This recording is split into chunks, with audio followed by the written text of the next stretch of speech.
Bonjour à tous et bienvenue dans notre fil d'actualité. Depuis le 1er janvier 2015, les comités d'entreprise doivent répondre à de toutes nouvelles obligations comptables.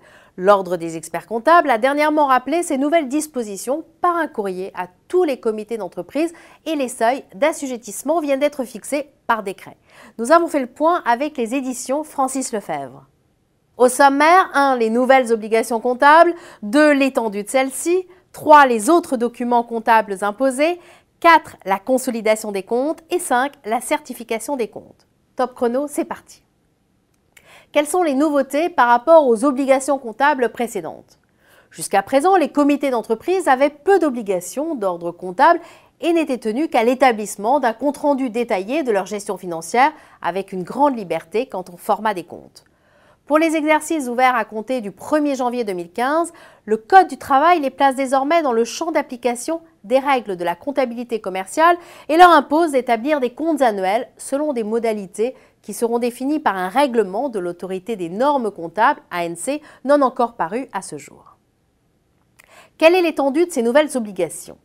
L'étendue des obligations des comités d'entreprise est modulée en fonction de leur taille, déterminée selon des seuils de ressources annuelles, de total de bilan et de nombre de salariés. Les plus petits comités d'entreprise, qui ne dépassent pas le seuil de 153 000 € de total de ressources, peuvent tenir une comptabilité dite ultra simplifiée, c'est-à-dire limitée à un livre des dépenses 07 et établir une fois par an un état de synthèse simplifié portant sur des informations complémentaires relatives à son patrimoine et à ses engagements en cours.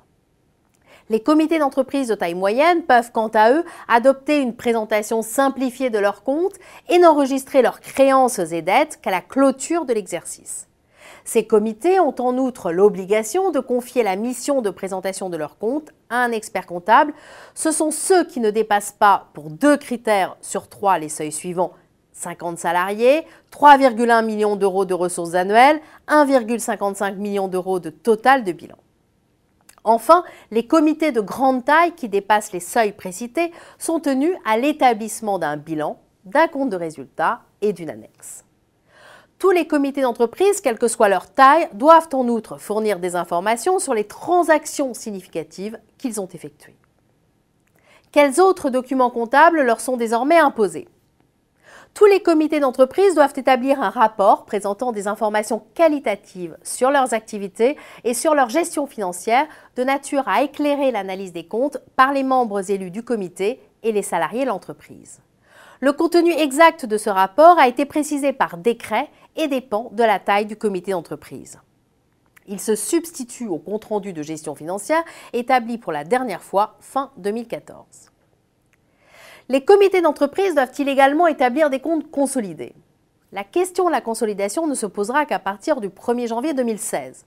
Pour les exercices ouverts à compter de cette date, si l'ensemble constitué par le comité d'entreprise et les entités qu'il contrôle atteint les seuils qui caractérisent les grands comités, alors des comptes consolidés devront être établis.